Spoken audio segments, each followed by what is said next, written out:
তো হ্যালো বন্ধুরা, আজকে আমার বরমশাই কিচেনে, চলো দেখবা কি করছে। এই যে কি হচ্ছে এটা? এটা চিকেন পকোড়া বানানো হচ্ছে। চিকেন পকোড়া। এই যে গরম গরম তেল, চিকেন পকোড়া হচ্ছে। আর এটা হচ্ছে ভেজে রেখেছে, এই দেখো।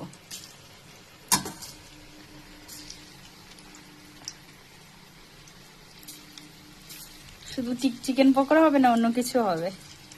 আর যে কপি কেটে রেখেছি, কপির পকোড়াটাও আচ্ছা বানাবো আচ্ছা লাস্টে। আচ্ছা, এই যে কপিরও এটা কি ফুলকপিরও পকোড়া হবে? এটা কি? এটা সেই। তো আমার বর এগুলো একটু ভালোই বানায়, আমি খুব একটা পারি না। ও খুব ভালোই বানায়, ও বানায় আর আমি খাই। তো তোমরা কে কে খাবে সবাই চলে এসো। জল তো জল দেবো। টাটা সবাইকে।